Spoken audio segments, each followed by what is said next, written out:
league, but their defense, bad. Even with sack leader Trey Hendrickson, since he was 25th in the league in total defense and scoring defense last season, Hendrickson holding out. Their leading tackler, Jermaine Pratt, released as well. Hendrickson and the Bengals are talking about a potential contract, but they're reportedly no closer to coming to an agreement. Bengals vets report to training camp a week from next Tuesday. Very likely Hendrickson will not be there unless they get a deal done. So we're still wondering if Hendrickson could be traded, which leads us to a segment we're calling Overreaction or Reality. Danny Cannell is back. Overreaction or reality, Danny? The Bengals will have to trade Trey. I think that is an overreaction. I think they get a deal done because of what he means to that defense. It was the one bright spot on a defense which was otherwise not very good. And I know they want to keep Joe Burrow happy, and that was the reason they prioritized Jamar Chase and T. Higgins getting their deals done this season, and those players are happy. But I don't know about you, Chris. I watched the Netflix quarterback series with Joe Burrow, and he is not a happy camper. And he had a phenomenal season, but he wants to win. And I'm sure he's in there trying as much as he can do to campaign to say, hey, we need one of our best defensive players on this roster taken care of and keep him happy just as much as we need our key offensive figures happy as well.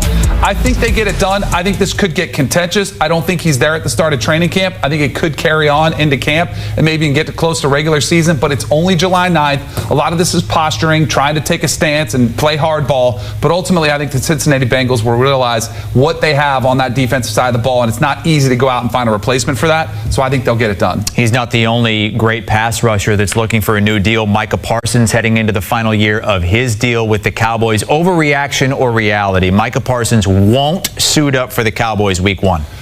I think that's an overreaction. I think Micah Parsons wants to play, and I think at some point when it gets time, the rubber hits the road, I think you'll see both sides come to their senses, and you'll say, all right, we want to make sure that this one, and like Trey Hendrickson, this is a player that's one of the best young defensive players on the league, and Micah Parsons has made it clear he wants to be a Cowboy. I mean, shoot, he even put it out there that maybe he possibly would take less if there was that trade potential for a Myles Garrett, a player like that. While that didn't come to fruition, I love the mindset of Micah Parsons. I think he's a player who wouldn't hold out through a game if he had to. If it takes away from his playing time, I think that's where he draws the line and goes to his team and says, you know what, I want to get this deal done. I don't care what happens. I want to be on the field with my teammates. And I also think Jerry Jones and the front office there with Dallas, they realized the start to the season is so integral. They want to get off on the right foot. They've got a healthy Dak Prescott now. What can be at stake? You don't want to be without your best player early. So ultimately, I think he's on the field week 1. Being left behind in that division, they just watched half of their division go where they haven't gone in 30 years to the NFC Championship game with the Eagles facing the Commanders. But Washington has an issue on their own in Terry McLaurin, who wants to be paid like the All-Pro he has been, and he might be holding out for more money as well. So overreaction or reality? McLaurin will get what he wants, which is $32+ million and be a top 5 paid wide receiver this season. I do. I think this is a reality. I think Terry McLaurin is one of the most underrated receivers in the entire league. And it was good to see him last year finally paired with Jaden Daniels. And you saw him once again because he's been one of the more consistent producers at that position.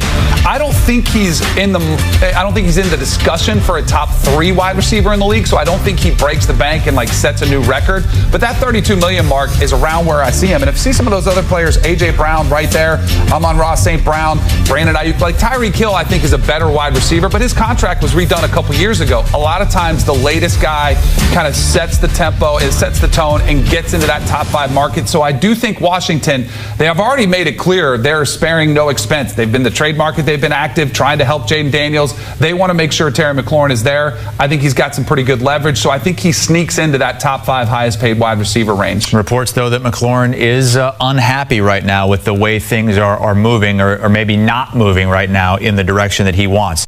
Let's get to some quarterback battles now, beginning in Indianapolis. Overreaction or reality? Daniel Jones will beat out Anthony Richardson for the starting job. That is a reality to me. I am not sold on Anthony Richardson. I thought this was a great spot for Daniel Jones to go, especially if he didn't want to just all of a sudden post New York Giants career, be resigned to just being a backup. I think he wants to be a starter, and I think he'll be more prepared and ready to go and be a more consistent player that you can rely on that the Colts haven't been able to trust Anthony Richardson. I thought this was one of the biggest risk picks coming out of that draft class, and it hasn't paid dividends yet.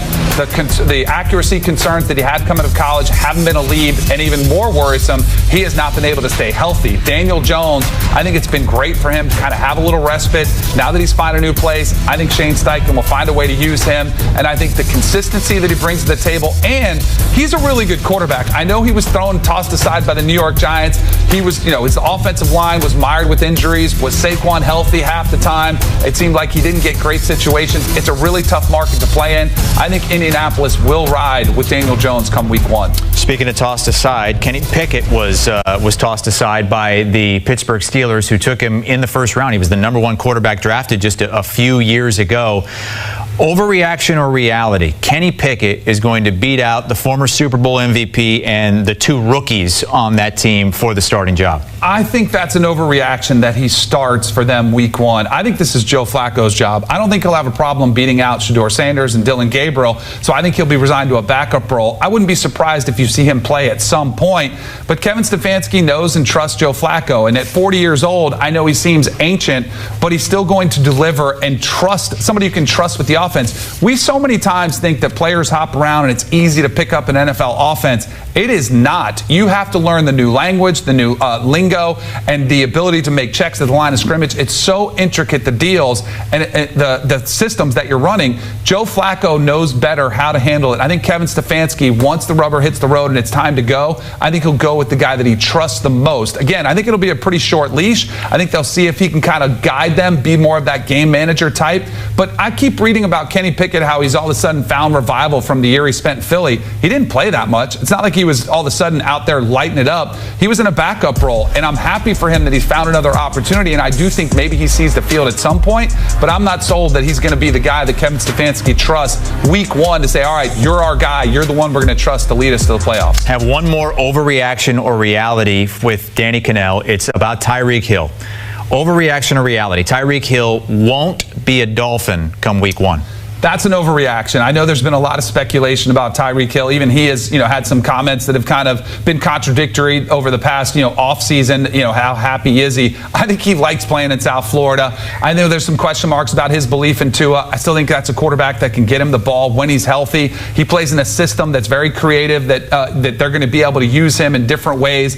I think he ultimately is on the Miami Dolphins come week 1. I don't think he's going to get moved, and I think he's going to, again, put up pretty good numbers. We'll continue the Miami Dolphins talk on the other side of this quick timeout. The culture there is being questioned and has been questioned several times. Skull Nation, buckle up. We've got a bombshell story today, and this one is big. Sources say the Minnesota Vikings are deep in negotiations to trade for none other than Tyreek Hill. Yeah, you heard me right. Cheetah in purple. Let's break down why this move might actually happen, what it would mean for our offense, and why this could change the entire NFC playoff picture.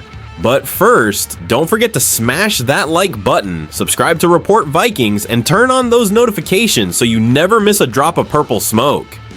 Alright, let's get into it. So here's the deal. Tyreek Hill isn't exactly screaming from the rooftops that he wants out of Miami, but there's smoke. A lot of it. And you know how this league works. Where there's smoke, there's usually a fire, or in this case, a cheetah ready to sprint out of South Beach. The Dolphins have had major locker room turbulence. Their offense only clicks when Tua is healthy, and Hill's frustration with the inconsistency has been noticeable. He's still under contract for 3 more years on that 4-year, $120 million deal, but age 31, he wants stability and, more importantly, a real shot at a ring, and that's where the Vikings come in. This isn't just speculation anymore. Reports say Minnesota is actively engaged with Miami on a possible Tyreek Hill trade. And honestly, it makes a ton of sense. The Vikings are in win now mode after finishing 14-3 last season, and if J.J. McCarthy looks ready to go in camp. Adding a guy like Tyreek Hill could supercharge his rookie campaign. Justin Jefferson, Jordan Addison, TJ Hawkinson, and now Tyreek Hill. That's not just an offense. That's a nightmare for every single defense in the NFC. Nobody's playing man coverage against that. You either double Jefferson or Hill, but you can't double both. And if you try, Addison's gonna torch you underneath. Let's talk real football now. Tyreek Hill led the NFL in receiving yards in 2022, had 1,799 yards and 13 touchdowns. In 2023, still went over 1,500 yards with 11 touchdowns. Even with Tua in and out of the lineup, the man is still that guy. Now yeah, the contract is heavy, but Kwesi's been managing the cap like a wizard this offseason. We've already front-loaded McCarthy's deal, and we cleared room with the Hunter and Smith departures. And let's not forget, the window is open right now. JJ won't stay cheap forever. Now some of y'all might be wondering, won't this mess with the locker room? Honestly, I don't think so. Justin Jefferson is a team-first guy, and Tyreek isn't coming in to steal the spotlight. He's coming in to win. That kind of energy elevates the room. Imagine the knowledge and explosiveness Tyreek brings for McCarthy to learn from in year one. That's invaluable. And don't forget, Kevin O'Connell is an elite player's coach. He kept egos in check in 2022 when we were flying high, and he'll do it again. Plus, he's one of the few play callers creative enough to fully unlock a Jefferson-Hill combo. From what we're hearing, the talks are real, not just exploratory, and the Vikings are actively discussing picks and restructuring possibilities. Miami's coach Mike McDaniel is on the hot seat. If the Dolphins start slow, they may want to retool on the fly, and Tyreek could be the first piece to go. And for us, this is the ultimate insurance policy if McCarthy needs time. Hill can take a 7-yard slant and turn it into a 60-yard touchdown. He changes the entire field. The Vikings want that edge. So here's my take. If this trade goes through, the Vikings become legit Super Bowl contenders today. Not next year, now. But I want to know what you think. Would you trade a first-round pick for Tyreek Hill? Would you risk the future to go all in this season? Drop a comment down below. Let's talk about it. I'll be in there responding to y'all. Whether you love it or hate it, this could be one of the boldest moves in franchise history. And here at Report Vikings, we're going to cover every twist and turn of this potential blockbuster. Hit that like button, subscribe to the channel, and turn on notifications so you don't miss an update. Tyreek Hill in purple? It just might happen. Skull.